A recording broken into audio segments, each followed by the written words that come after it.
Okay, so today, back to the Medium's book, we're going to finalize chapter 4 of book 2, that is explanations of the physical manifestations. The very last topic is in the Barahi, item 81, the increase and decrease of weight of objects. And we see that in this chapter, Kardec talked about the many different ways that the spirits may manipulate dense material objects to produce noises, to produce levitations, to produce phenomena that is perceived by our physical senses, and therefore those are phenomena of physical effect. And the last one that he can going to deal with now is the increase and decrease of weight of objects. I think it's good to remind ourselves that what we're seeing over here today, a book from 1860s, is the very first written explanations of any type of physical phenomena. Oh, I'm sorry, any kind of mediumistic phenomena, physical and otherwise. That although mediumship existed throughout the existence of humankind, as long as there was one incarnate and one discarnate spirit, there are mediumistic effects happening. There have never been explanation of anything. On the contrary, the powers of the up to spiritism have completely rejected and demonized the mediumistic phenomenon. So things that we read here, and perhaps sounds very, very baseline, very easy for us to understand. At the time of the publication of this book was not so. We're just freeing ourselves from the have discrimination of the religion power that was still losing its strength, but it still had some power. And we had the scientific community trying to go away as far as possible from anything that deals with spirituality, with fear to become once again sequestered by the mysticism, by the ignorance of the governing religious power that was just losing its grip on the society at that time. And the spirit comes right between those. Spiritism come, and although science and religion would fight against one another, hate one another, they would unite to condemn spiritism. So a lot of things that we see over here are very new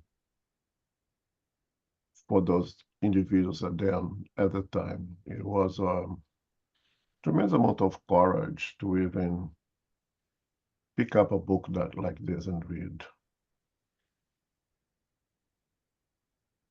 What for us now is a commonplace for those who care, of course. At one point was not so. So what we read here that it's perhaps very simple to us, at one point was not so simple.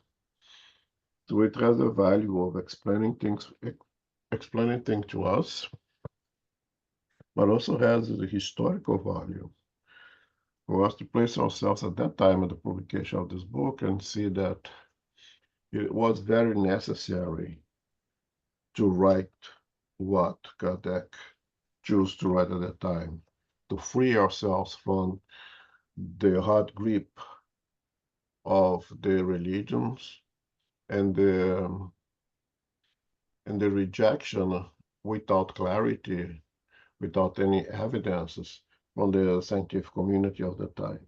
And very few from both sides, from the religious and from the scientific community, had the courage to break out of those boxes and giving reasoning to what we are reading over here. So I think we can read up to the end of the chapter, because in reality it's not going to add very much in terms of understanding of mediumship. But will hopefully eliminate any doubts. If anyone here, I hope not, has any doubts of mediumship being a completely natural phenomenon. So, Okay. Ryder, you read for? Okay. Yes. Increase and decrease in the weight of objects. 81. We alluded earlier to the possible increasing of an object's weight, which is a phenomenon that has in fact been produced at times, and about which there is nothing any more abnormal than the resistance of the bell glass caused by atmospheric pressure. Under the influence of certain mediums, we have seen very light objects offer the same sort of resistance and then suddenly yield to very little effort. With the bell glass experiment, the object in reality weighs no more or less than it normally does. It just seems heavier because of the outside cause acting upon it. The same thing probably happens with a table. It continues to maintain its intrinsic weight since its mass has not been increased, but an outside force opposes its movement. The cause may be in the surrounding fluids that penetrate it, just as the bell glass cause is in the atmospheric pressure. Perform the bell glass experiment in front of an unlearned peasant, and he will not understand that the acting agent is actually the air that he cannot see. It would be very easy to persuade him that it was the devil's work. One could perhaps think that since the fluid is imponderable, then its accumulation could not increase an object's weight. Agreed. However, notice that if we have employed the word accumulation, it is to make a comparison and not to identify the fluid with the air. Yes, it may be imponderable. Nevertheless, there is nothing to prove that it is. Its essential nature is unknown to us, and we are far from knowing about all of its properties. Before knowing about the weight of air, no one would have suspected such an effect to be possible. Electricity is also classified among the imponderable fluids. Nevertheless, an object can be held down by an electric current and will strongly resist whoever attempts to lift it.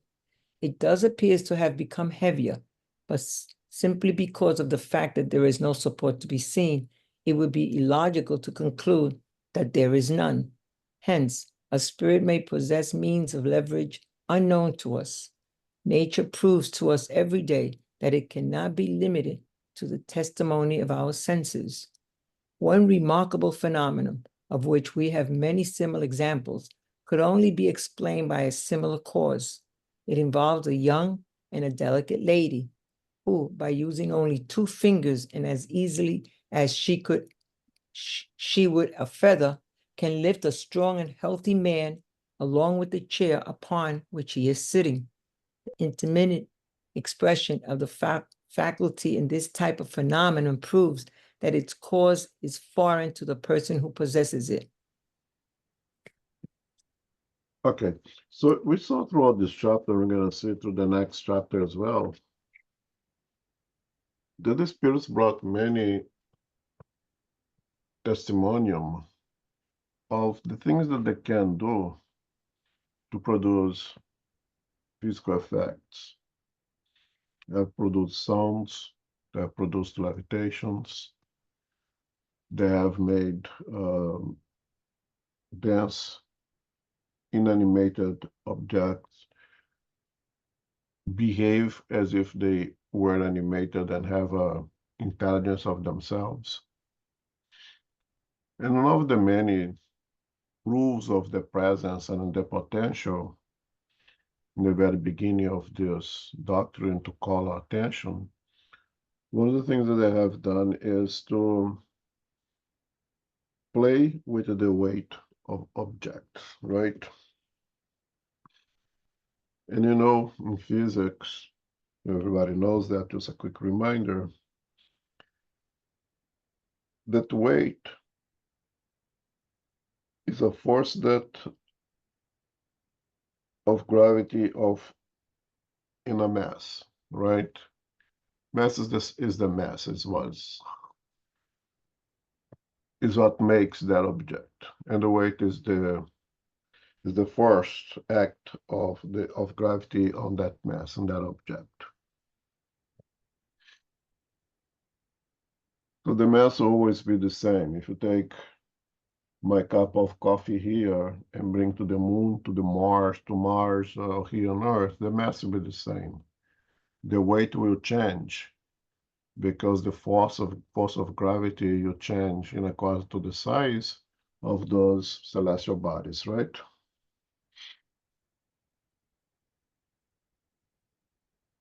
So the spirits use natural phenomena, natural laws to perform the phenomena. So one of the examples that Kardec brings here is the bell jar phenomenon to produce vacuum, right? If you take two objects,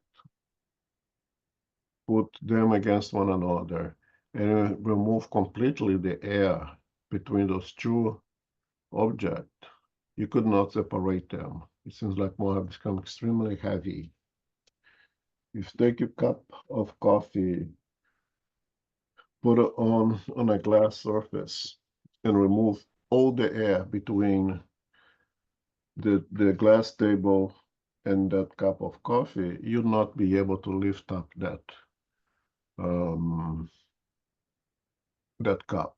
The cup seems to have become extremely heavy, even though you drink with the same cup and you lift with absolutely no problem. Once you produce an absolute vacuum between that cup and the glass table, you cannot separate the two of them, and which seems that cup have become way too heavy for you to lift. It's a natural phenomenon, is well explained by our science. And who are we to say that the spirits are not able to use natural laws to produce all kinds of effects, including making something that appears to be extremely light to become extremely heavy. You have a jar with flowers that anyone can lift, and all of a sudden, no one can take it off the table. We can just explain by creation of vacuum between the two surfaces, right? And the point was to take, I think very important, very eloquent, is when you're looking for causes, because you're always going to look for causes, is a scientific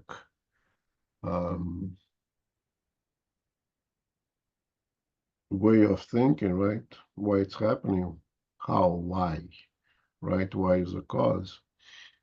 You may think of the fluids that penetrate this object, and that the fluid in this case, when you deal with mirror shape, would be ectoplasm. We know very little of ectoplasm, if nothing, right? We know what things that can be done with ectoplasm because you had seen, but you don't know exactly its consistency, how there's a lot of things that we have to figure out yet. And can the spirits create a vacuum between two surfaces and make it one object to be extremely heavy? Why not? Right? Well, science shows that it can do that. What's important is to know, like the sense Kardec says over here, nature proves to us every day that it cannot be limited to the testimony of our senses. Just because we don't see, we don't hear, We don't smell, we can touch it. Doesn't mean that it does not exist, that it's right then and there around us, and we cannot even notice because it's beyond the capability of our physical senses to notice. The take point of this whole chapter is to really to understand that all phenomena that happens, visible or invisible, perceivable to our senses or not, can be explained by natural laws. The point is, we do not know some or most of the natural laws. We can't assume that you have figured out nature completely. And whatever we cannot explain now, our science is not able to truly explain those things to us, eventually we will. What at one point was considered supernatural or magical, today our science can explain very well. Microwave is one of those things that it's a miracle. You put something inside of a box, close that box, press a button, and all of a sudden this thing is whatever you put in there is hot or is cooked. How it happens? There's no fire, there's nothing.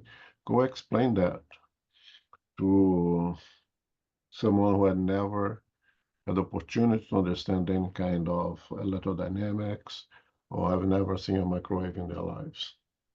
And if you say that it's a miracle, there is a magic box, that there is a little devil inside of that box that make things happen, who may guide, or the better word, misguide individuals who are ignorant of microwaves. And more important is to take mediumship out of the realm of super or supernatural, out of the realm of mystical or mythical, and understanding that mediumship is totally natural and follows and obeys natural laws. Those natural laws we may or may not know yet, but by the law of progress, we can pretty much assume that eventually we will figure it out. I think that is the intention of Kardec with this chapter of the explanation of physical manifestations. To bring in the realm of being natural in accordance with the natural laws, and nothing of super or supernatural, which in spiritism we don't believe it's possible. Everything that happens has to be in the realm of the natural. Is there any comments, question regarding this?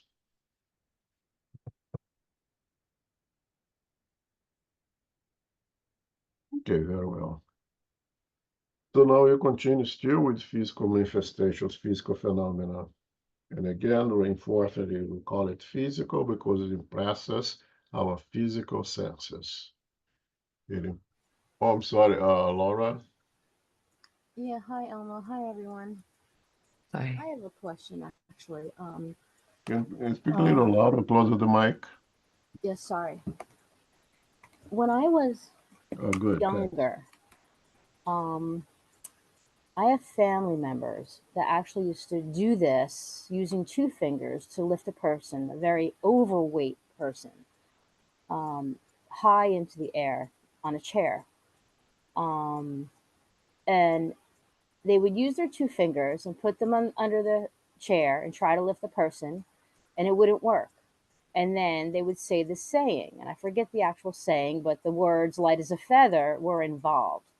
And then the person would lift very easily into the air, way up high, past their chest. It wasn't just, waist high, and then back down. I've also seen this done with people, and I've been involved with people laying on the ground and two fingers underneath the person, and you can't lift them unless you say the specific sentence, and then they lift. So, Mm. in reflection to what I know with spiritism and um, also what I know with mediumship of physical effects, and also now, it's saying, this type of phenomena,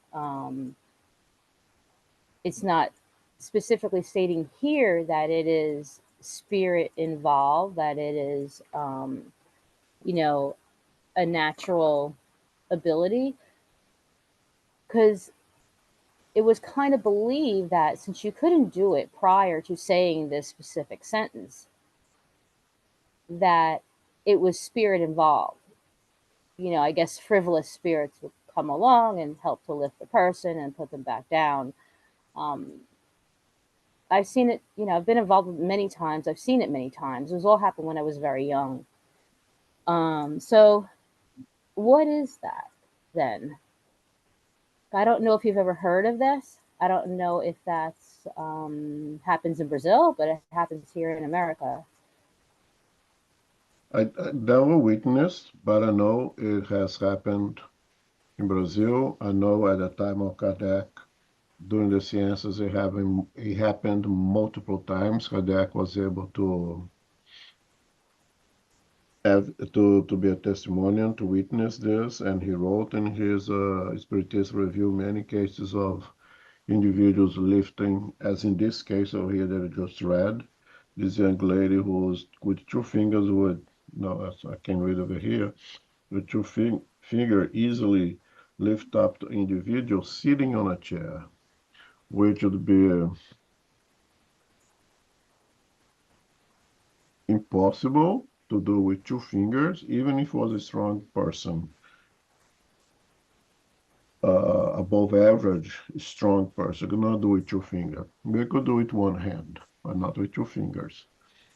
Right? The strength of the tendons and the ligaments of the fingers would not be able to withhold such a weight. Maybe could do it with one hand, one very strong, extremely strong guy. Well, this particular Okay, family member weighed over 450 pounds. Wow. So right. But with two people lifting this family member in a chair and being women, tiny women, isn't impossible, you know? right, right. So it's impossible. So we will do using the a scientific methodology rule out all the possibilities.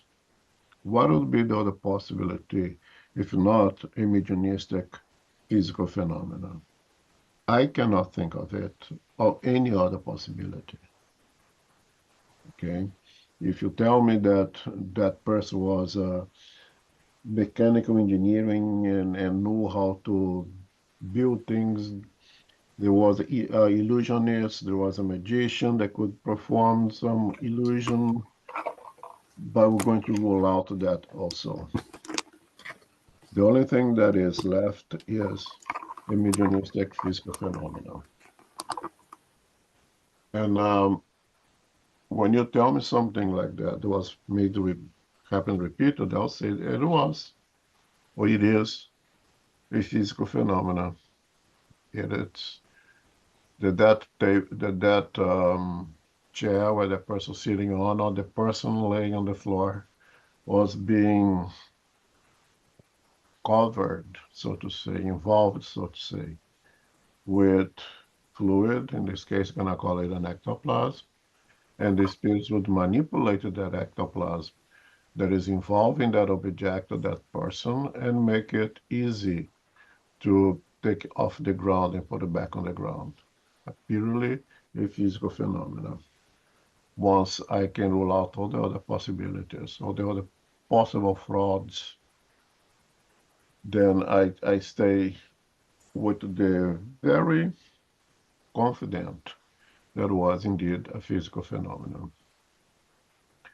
Taken, if you allow me to say so, you yourself, the things that has happened around you, that you have the potential of the physical phenomenon, to me is totally normal. That perhaps you're the one providing ectoplasm that phenomenon to happen. Perhaps, not say absolutely. But since Mediumship has a familial aspect, not a generic familial. Since to run in family, someone else in your family may be able to provide ectoplasm for those phenomena to happen. I mean, it's completely normal and natural. I have no problem saying that was a physical phenomenon. But that's not people calling upon other spirits in order to lift the person, is what you're saying, for sure. They can call or not call, it doesn't matter. The spirits are there to perform it or not, if you call or not. And we're going to see in this next steps exactly that spontaneous physical manifestations.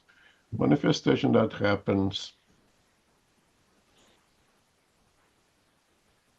without an invitation of the spirit, so to say, without the calling of the spirit, so to say, they happen spontaneously. And Kardec says over here that most of the phenomena that he witnessed was kind of planned, was kind of, the ambient was prepared and everything else, but there are those that happen spontaneously. The calling of the spirit, the prayer or the saying, the decorated sentences have an effect on us, the incarnated ones. You get impressed by what was said, by what was said, but not for the spirits. The spirit may attend your call or not, as we're going to see here also. So we can have the chanting, the memorized words or sentences before we start doing something because we believe that is important, because we believe it's necessary, otherwise not going to happen. Or the spirits may go along with your beliefs and wait until you say those things before they start to perform their act. But we know it's not really necessary. But it is a physical phenomenon. It's being used ectoplasm, which is spirits who are performing that phenomenon. Unless you can, again, show that there is something else happening along. I'm going to see this in this chapter now. In the case that you present to me, I'm totally confident it was a physical phenomenon that was happening. Calling or not calling, making a prayer or not making a prayer, having memorized the words or not, it's still a physical phenomenon. And again, very often the word they're saying is to impress us, the incarnate who are seeing the phenomena taking place, not really the spirits. Does it make sense? Yes, it makes sense. Thank you. Elmo, Carol here. May I ask you a question?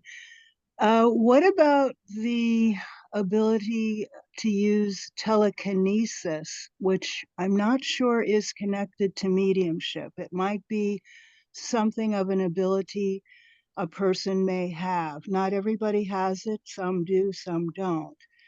Do you think that would be also a possibility? The possibility of telekinesis working here? Yeah, so telekinesis, you're saying the ability of produce movements with the power of thought. Well, however that would work within an individual, it could be thought, but it may be possibly a natural ability. Yeah, so how you define here telekinesis? I mean, The ability to move objects. okay, with the power of the mind or the power of the thought, right? That I'm not Tele, sure. I'm not sure. tele in this case, it refers to thought. Probably. I don't know. Yes, no, tele refers to thought, like telepathy, telecommunication. So the telekinesis, kinesis is movement, tele would be thought or mind. Correct. But I'm not sure that it would be with the phenomenon of physical mediumship, though. It might be just a natural ability that a person has. Yes, and that's why I say you have to rule out everything Yeah, okay. first. Okay. Telekinesis is much more rare than mediumship. Mediumship is much more commonplace than telekinesis. Mhm. And there will be the ability with the mesmerism, with magnetism, of use powers of the mind to produce movement of objects. They're separate two different things. Could I you believe say, could you say that they mingle, that they have something in common? Possibly, I don't know. Yeah, But nor do I. yeah, when you do the laying of hands or in other what do you call what is the word? I got the word. Other kinds of medicine that you do give what will be the equivalent of passes in spiritism, but they are using their own energy, right? So it's not considered passes Right. because they believe that the energy is all coming from themselves, the one who has the ability to provide those healing energies, right? In spiritism, passes is the energies come from the spiritual world. But we do also know that some degree, some percentage of energies that the pass receivers receive comes from us giving the passes. We have some energies that we donate from ourselves as well. The objective is passes to be intermediary of the spiritual energies that was come to receive the passes, but we know that there is a small percentage of it that comes from the pass giver as well.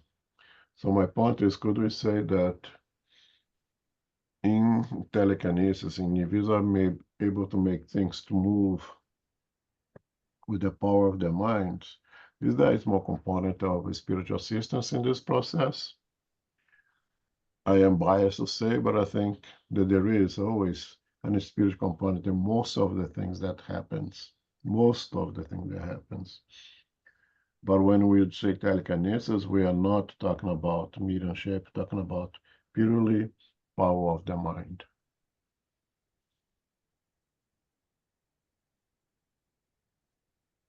Great. Thank you, Elmo. Appreciate it.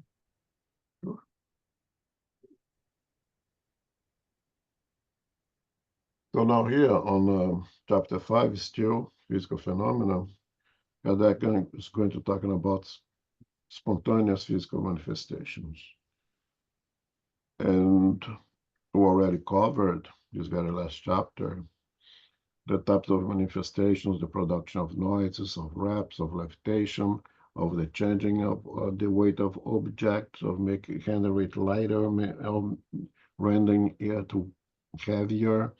The many things that spirits are able to do with dense object. Some of those things happens in a plan, and some are completely spontaneous. And by spontaneous means that not invited, not planned, not even happened in many cases in a science section, but may happen in houses, on the street, that catch people by surprise because they're not expecting those kind of phenomena to happen. Let's read 82 and we have more clarity on it. Okay.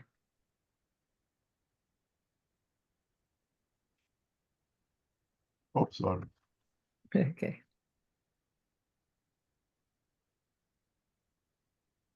Spontaneous physical manifestations. noises, racket, and disturbances. 82. The phenomenon we have just dealt with are usually artificially produced. However, they sometimes occur spontaneously without the participant's will. And in fact, they almost always become quite untimely. Furthermore, what excludes them from the notion that they are the effects of an imagination that has become overexcited by spiritist ideas is that they occur among persons who have never even heard of spiritism, and at times when they're at least expected. These phenomena, which may be regarded as involving natural spiritist practice, are very important because they exclude any suspicion of contrivance.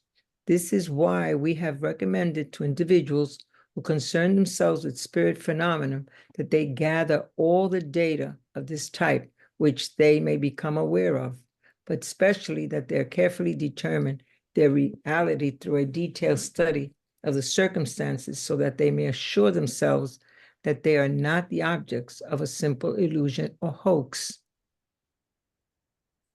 So what Dexter and us, what I said, that what he's calling spontaneous physical phenomena or manifestations are the unplanned ones. It's the one that somewhat catch us by surprise, that we're not expecting. And if we are a student of mediumship, students of, in our case, mediumship or spiritism, being aware that one may study mediumship outside of spiritism as well, right? We may be biased to what's happening. And is one of the things that I consider a problem very often when we speak with people who start learning about mediumship, about phenomena happening, and they come to us and say, this is happening in my house, it's thing, without even considering the possibility that could be something else and nothing to do with mediumship. And we're going to see that soon here. Because we, especially in the beginning of our studies, we may become impressed with the phenomena and start really biased towards it. Now, everything that happens that was not I who did it, then it's from the spirits. The dog was barking, there's nobody outside. Oh, the spirit there, the dog seeing the spirit. Well, did you ask the dog? I mean, dog will bark for many different reasons, not necessarily seeing a spirit, right? But people get caught up in the phenomena and start to have this illusion that everything that happens now is from the spirits. Is one thing that you have to be very careful with. But now, when those spontaneous manifestation happens with individual who has nothing to do with mediumship, with spiritism, who have not even considered those possibilities after that moment, it's hard to imagine that it's from the imagination of those individuals, being biased or being influenced by the studies of the phenomenon itself, right? If I don't know of it, it's very hard to create that imagination in my mind. I remember when the NASA was doing some serious studies about unidentified flying object, that one of the big generals out there was given an interview, and he said that they were more likely to pay attention and really investigate when someone with lesser education, without a degree, so to say, individuals who are more limited in their culture, when they describe what they see, they give more validity to those individuals than the more educated ones, the one that was more able to produce, to create things.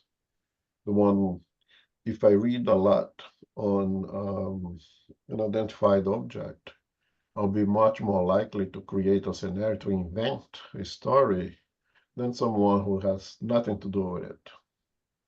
And they would really investigate with much more depth the testimonial of humbled, culturally speaking individuals than the well-educated ones for that reason.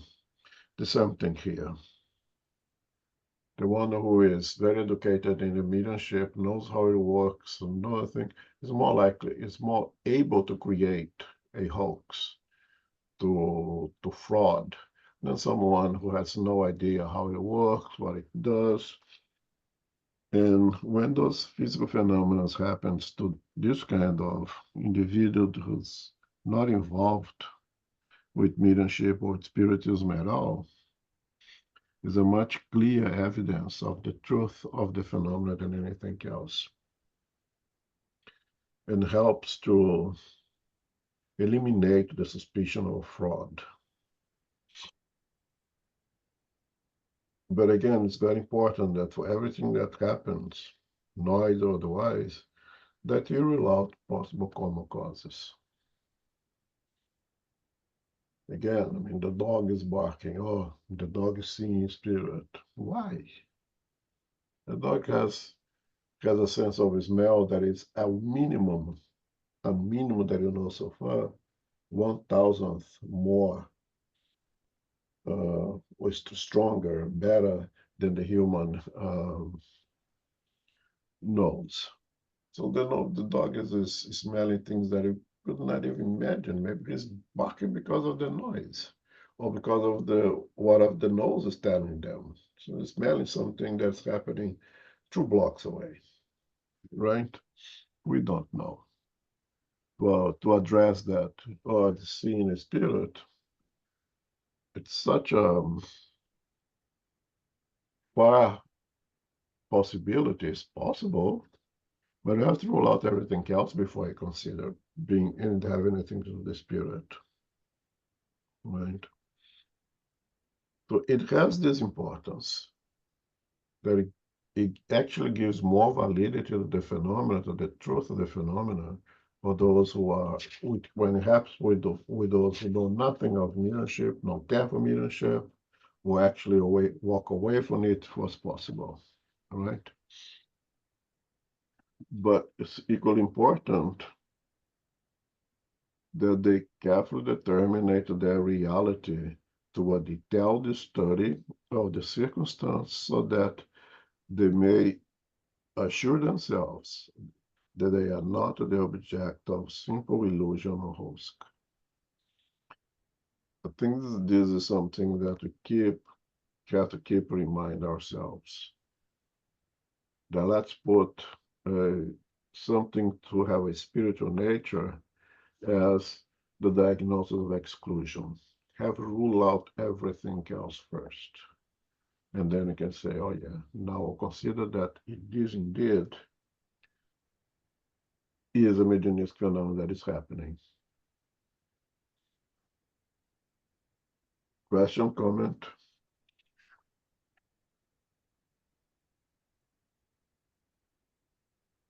Okay, let's read 83. Okay. Oh. Okay. 83. Of all the spirit manifestations, the simplest and most frequent are noises and raps. However, it is especially in these cases that we must be on guard against illusion, since there are many natural causes that can produce them.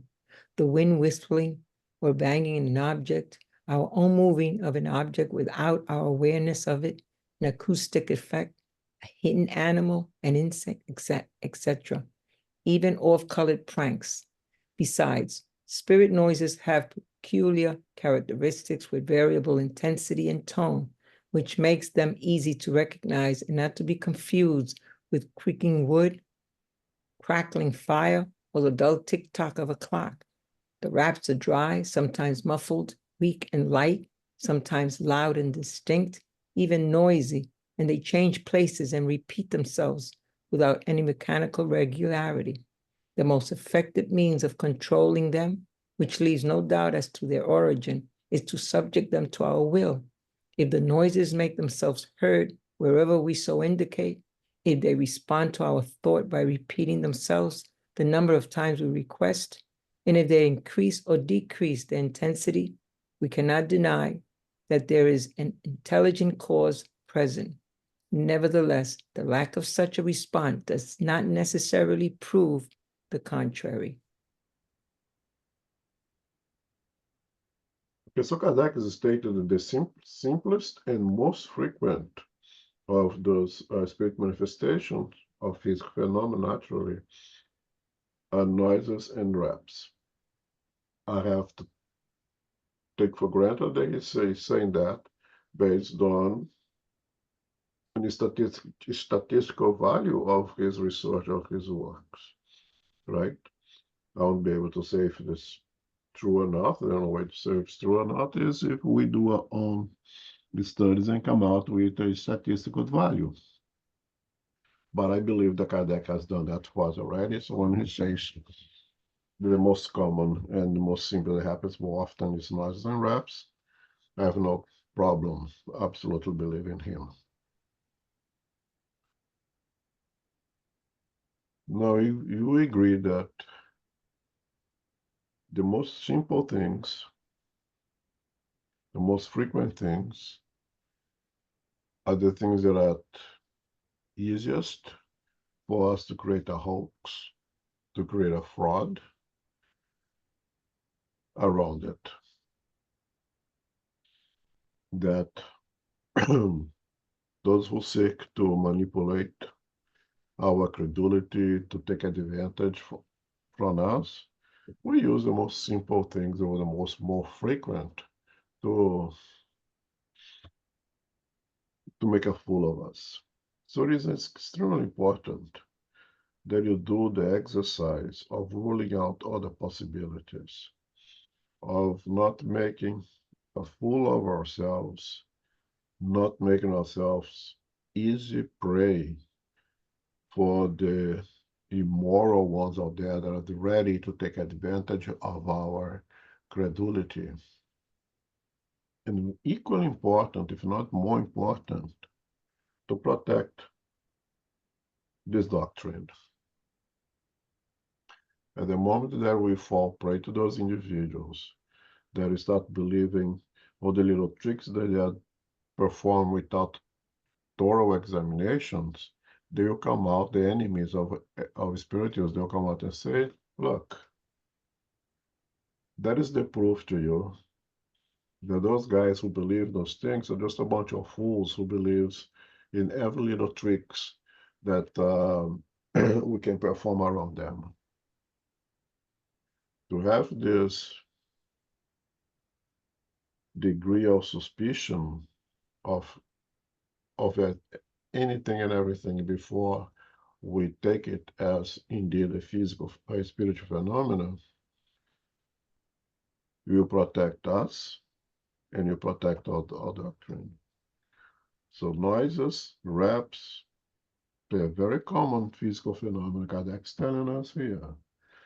But so it is, the movement of the wind creating noise, tapping things, that a little looseness on the wood floor that we step on may be able to perform noises, and we don't even perceive that there is that little looseness on the wood floor. And you know that wood houses, and most of, like in this country, most of houses, the structure is basically wood, and wood is almost like a living thing and will react to the change in temperature. You see things dilate a little bit, and it's with heat and go back to and decrease in size, and depend on the temperature. And when this changes, may make some noise here and there.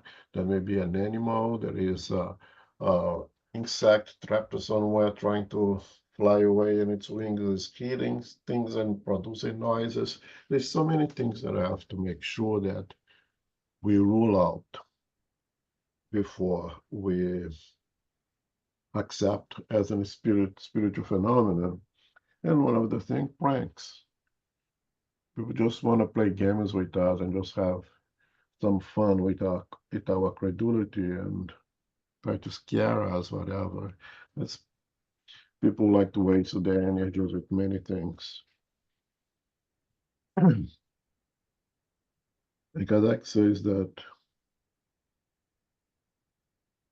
the spiritual noise have a peculiar characteristic with variable intensity and tone, and which makes them easy to recognize. It makes easy to recognize for those who spend time studying the phenomena, listen to it several times, and then it does become easy to recognize. For someone who is naive in the topic of studies, it may not be so easy to recognize. There are some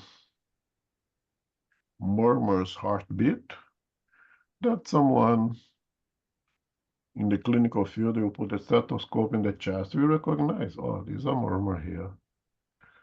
There is a pause over here when dealing with heartbeat that a clinician should be able to recognize, but those who are not into the medical field may not perceive that, may not know, may perhaps even recognize that something seems to be wrong, but cannot tell what it is.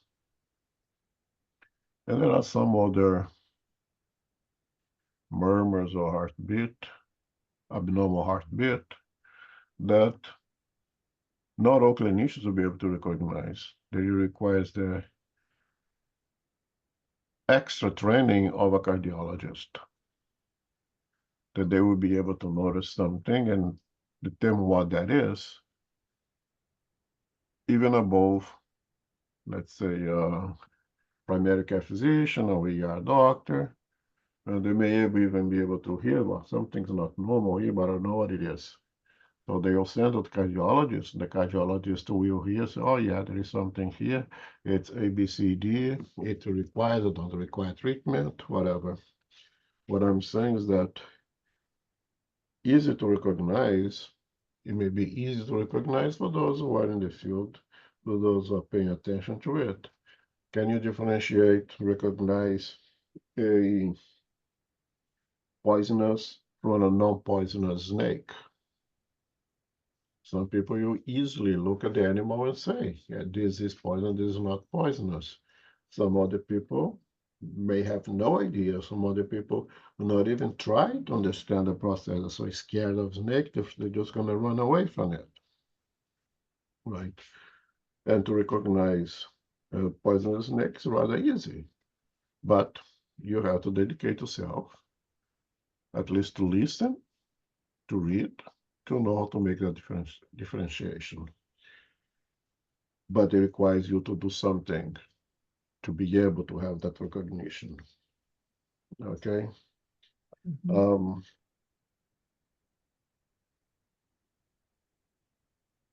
most effective means of controlling them, the noises, the raps, the things that are happening spontaneously and can be bothersome. It can be bothersome for a little bit, for a few minutes of your life. It may be bothersome and prolonged for years, you don't know. But if you wanted to be able to control it, there is one way, is to know what it is, to have an understanding of it so you can work on it. You know, someone who has a heart murmur, it may be totally normal, not a big deal, don't worry about it. But who knows? The clinician, the cardiologist. It may be something that is very dangerous, that puts your life at risk and they have to be treated. Or maybe something that don't matter, it's just some different noise you don't have to worry about. Who knows? Those who didn't know, they have control of it. They may need treatment, they may not need treatment, we don't know. But those who study the phenomena will know, will be able to advise us. We have things happening in your home, you don't know what it is. You rule out all the physical possibility. It's not an animal, it's not the wind, it's not normal crackling of the woods. What should I do now? Resource for those who may know better. My suggestion, Spirit is Center, go read, go talk to someone, or a fraternal assistance, talk to those who are there. They may be able to help, to give an advice, to see what to do with the situation. If it's bothering you, you need to do something about it. And to do something about it, you need to know what it is first, and then how to work with it.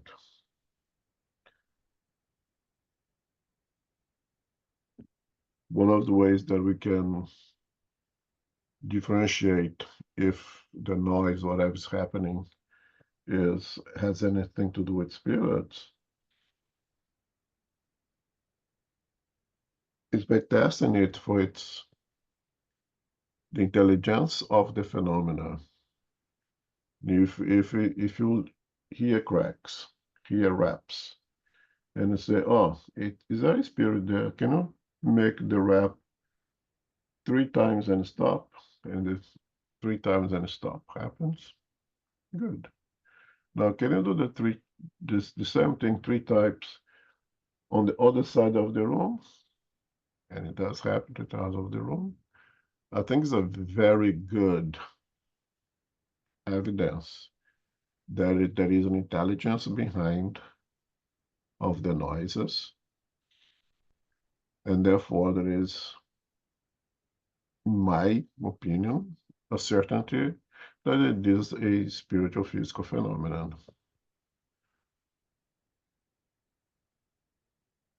To me, that is a complete evidence of it.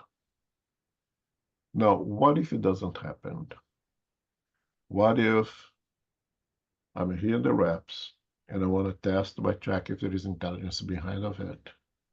And I say, if there is an intelligence behind of it, if we were in a spirit producing those noises, can I make it 3 times, stop, and then 2 times?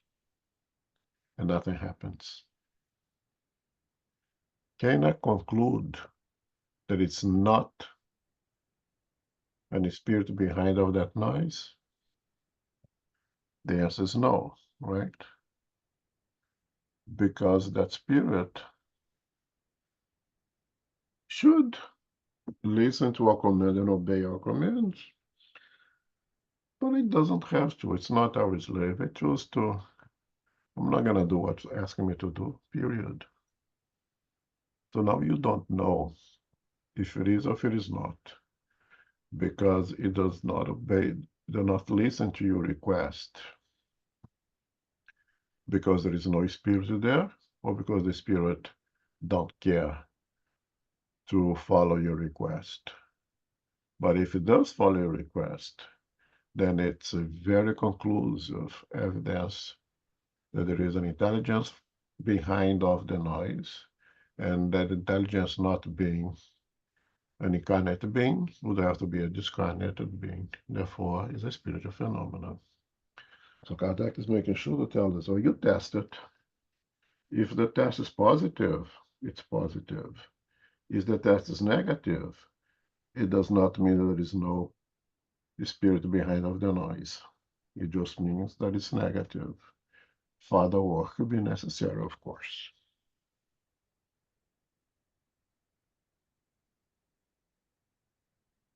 Does it make any sense? Any questions, any comment?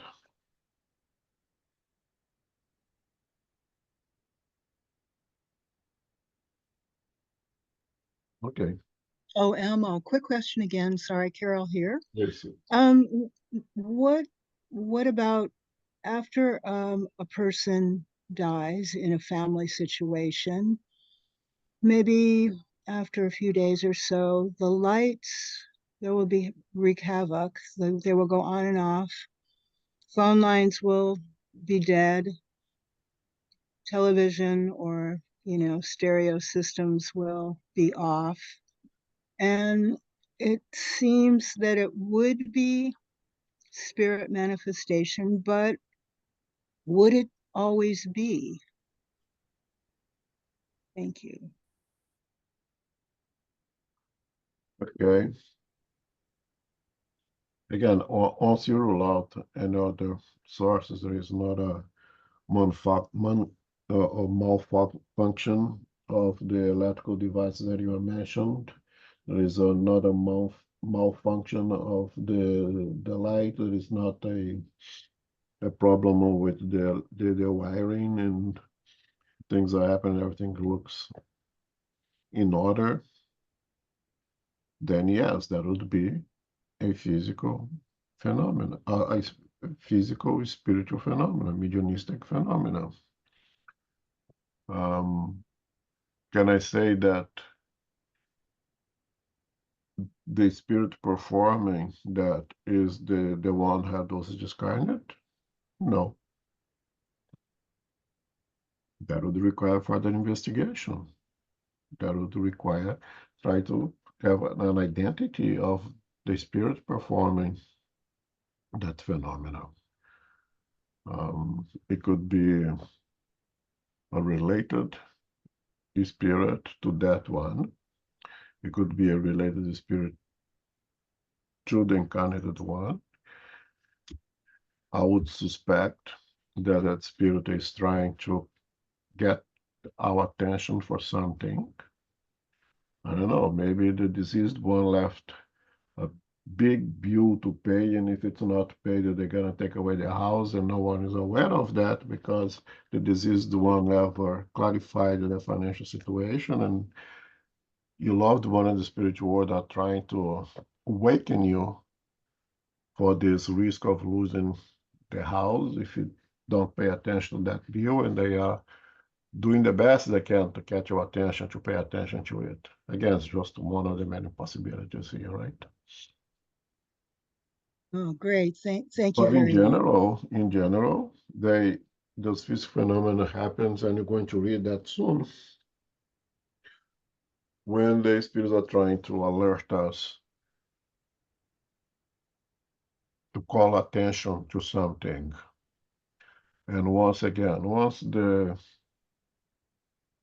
phenomenon happened and I could rule out another physical cause, then yes, I'm totally comfortable to assume that it's come from the spiritual world and does require some kind of this investigation, especially in the case of a loved one who passed recently. It may be as simple as this person who passed recently be suffering so much in the spiritual world because we keep talking bad about that spirit. You know, of the cousin who died, and it was so nasty. I'm glad that he's gone, and this and that. And maybe someone's come to call your attention. Oh, stop that. You're hurting the poor guy over there. He's already suffering enough, and I need your help of making suffering anymore. Be more charitable, be more forgiving. Could be many possibilities, but once you rule out physical things, then yeah, it is. And the spiritual things happening. I have no problem accepting that is indeed a physical phenomenon, mediumistic physical phenomena happening. And again, it can happen in many different ways. They will be used all that they can. Right now, you're talking about noises and raps and things, but could be light going on and off. That happens quite often. We have heard of men that just recently heard of piano playing by itself in someone's house. Very often we hear of things falling from shelves. There's many, many ways that they can show their presence. Of course, it requires a medium of physical phenomena who may or may not know that he or she is a medium of physical phenomena and still be providing ectoplasm fluids for those things to happen. Those mediums may or may not be in that same room. It may be the neighbor who is the medium of this phenomenon. The spirits are utilizing their energy, their fluids to perform something in our home. There's many possibilities, but once again, once you rule out physical things, yes, it is a spiritual thing happening. Thank you very much, Elmo. Appreciate the clarification. Thank you. Sure.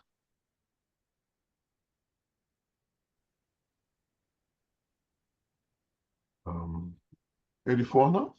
Okay. However, if after a detailed examination, we accept the fact that the noises or any other effect are real manifestations, would it then be reasonable for us to be afraid of them? Surely not, since these cases pose no danger. Only persons who believe that the devil is involved can be affected adversely by them, like children who fear werewolves and boogeymen. Under certain circumstances, we must agree these manifestations take on very disagreeable proportions and persistence. Therefore, those who experience them naturally desire to get rid of them. Consequently, an explanation regarding the matter is required. I often say, and I truly believe that fear in general is a byproduct of ignorance. It comes directly from our ignorance. Just use an example. If I'm able to differentiate poisonous from non-poisonous snake when you look at it, it will already help you how you behave around that snake. In general, you'd not play with a wild animal, regardless of what it is, poisonous or not, but not out of fear, out of respect, out of self-preservation, not necessarily out of fear, right? Because you know, you understand, and you act in accordance to your knowledge. If you know that a body of water is infested with bull shark or white shark or tiger shark, personally, I don't want to be swimming in that water. I think it's self-preservation, respect to the behavior of those animals leads me to conclude that it's better not swim in that water.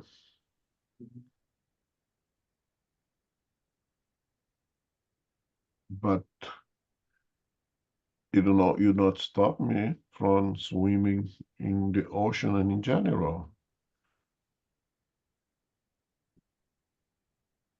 I don't fear shark just because there is shark exist. No, it's still gonna go play in the water as soon as as often as I can, and I love doing so, and I continue to do so. But if I know that they are infested with certain animals, I will avoid it. And that's based on reason, not on fear. Tokadak is very clear here, saying, if a detailed examination, if after the detailed examination, we accepted the fact that it's happening, the noises otherwise is a real manifestation, then would you not want to understand it? Would you not know how to deal with it? Would you allow fear to take over reasoning? Would you allow your biases, your fear of the devil or the boogman or whatever, prevent you to do the best for you, or perhaps even for that individual? If we use the example that the characters gave us, a loved one went back home, let's say a couple of months ago, and now things are happening inside of the house that we cannot explain. That you roll out, everything looks to be perfectly well, there's nothing going on. Could you imagine how this is Uncle John, who died 2 months ago, and it's here perturbing us? Well, I can tell there is a spiritual phenomena happening because I roll out everything else. But I cannot say if it's Uncle John or not. But with the understanding that I have now, is that someone in the spiritual world is trying to alert me, is trying to tell me something. And the best thing for me to do is to try to figure out. what that spirit is trying to tell me. Is it Uncle John? I don't know. But with some examination, we using resources, perhaps a seeing medium, someone else that can come to my house and help me, go into the spiritual center and then ask for advice. In the mediumship meeting, may we receive a message related to what's happening in the house, many possibilities. By using reason, intelligence, and what we know to try to resolve a problem, to try to help someone. Maybe that spirit is begging for help, I don't know. But just to fear, run away, just put it in the account of the devil or anything else, it's not going to help anything at all. It may only complicate. If there are spirits around who want to take advantage of our fear, of our ignorance, they will do so. And they can make our life really hell.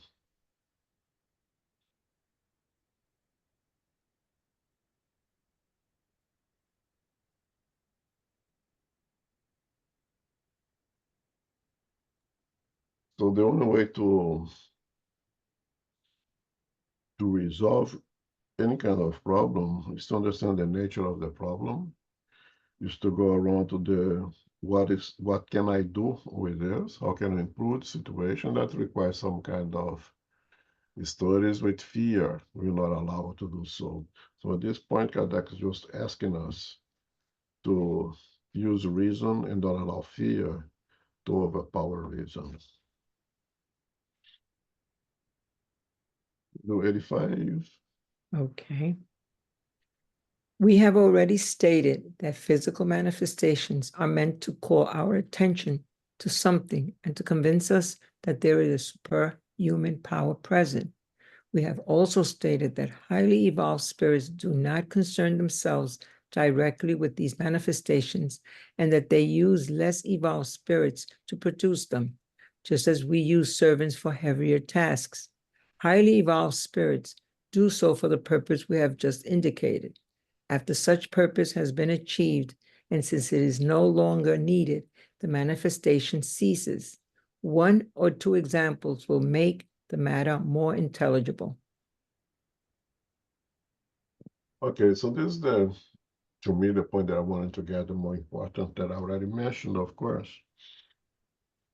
That in general, the physical manifestations are meant to call attention to something and to convince us that there is this spiritual power, like Kardec says over here, superhuman power, which just means spirits in this case.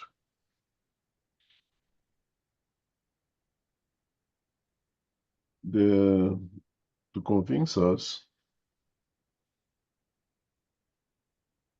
was done repeatedly and very strongly during the seances to catch our attention, to catch Kardec's attention. And once we were convinced and Kardec was convinced, they basically stopped. If, going back to the example of Carol, and let's assume that indeed, spirit friend of the family is trying to warn him about that bill that Uncle John needs to pay, so somebody gonna lose the house. Let's assume that individuals are being exposed to those spiritual physical phenomena, get the message, find the bill, pay the bill, or start the process of paying the bill. The phenomenon should stop. So that was the objective, that was the purpose, to alert about that bill. We found out the bill, maybe we're guided spiritually to where it's happening, but we got the message and we work on the problem. That should stop. If the spirit are trying to convince us of something and you become convinced of it, there is no more need to waste energy on that.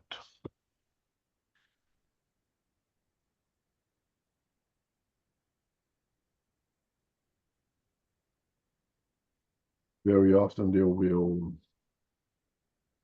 produce the physical phenomena again as a call, as an alert, as an alarm, only to prepare us for more eloquent mediumship, intelligent phenomena, receiving written messages, receiving verbal messages, participating in the work of assistance of spirits, and an exercise of charity. And they will use that physical phenomena just as wake up call for us. We, in our few years doing the fraternal assistance, we have heard of cases of individuals come to us saying of things that was happening in the house, and they start work, they start come to the center, and a few weeks later we get talk to them again, so they say, oh, it's gone, no more, it's not happening anymore, because the alarm worked. Those individuals woke up to their spiritual nature, spiritual necessities, and there is no more need of the alarm to be back going on. It stops.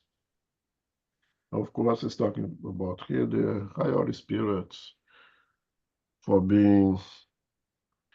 having a very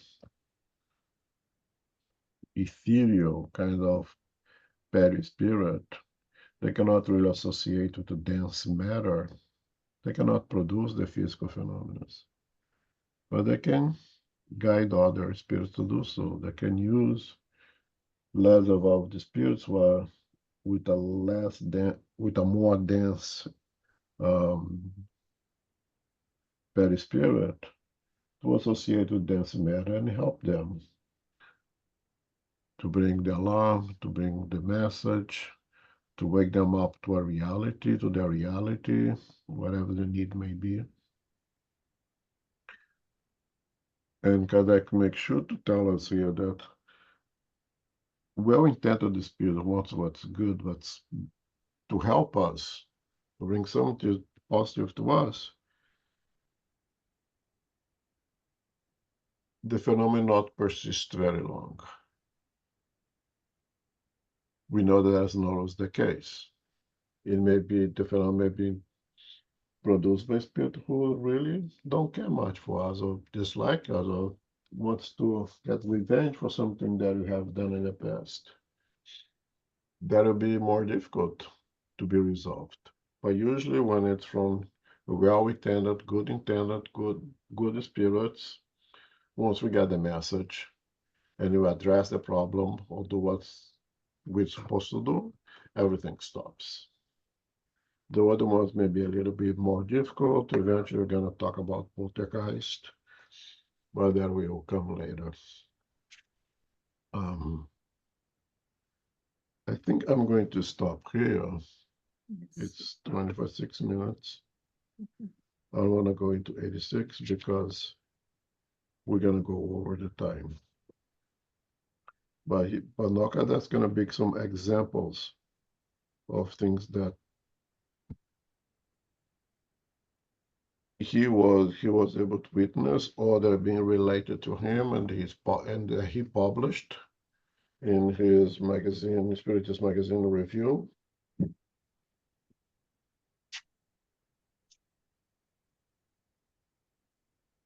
Is there any questions, any comment?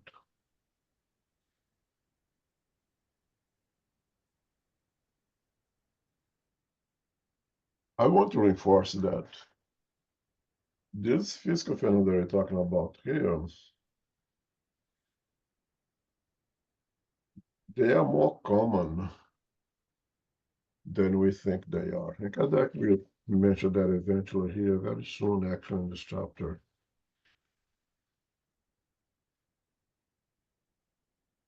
we still are very biased. We don't want to share those things that happens with us amongst us in our homes. We fear that we be misunderstood. We fear that they think that we are practicing black magic or anything like that. We fear that we may lose some privilege for having those things happening to us. Or we just not so scared of it that even pretend that we don't see it happening. What this chapter does is to remind us that it's natural.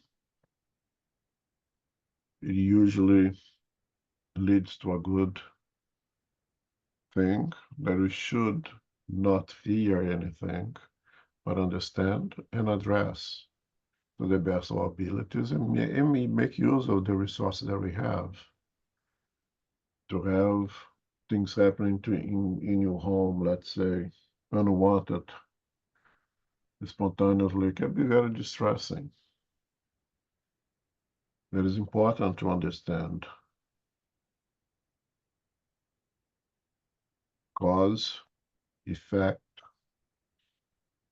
our responsibility or not with those phenomena, but address it for our well-being. We are here to live as more comfortable as possible, to be distressed by things happening to our home. If it's happening, we should address without fear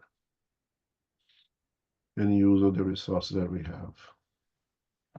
Any comments, any questions?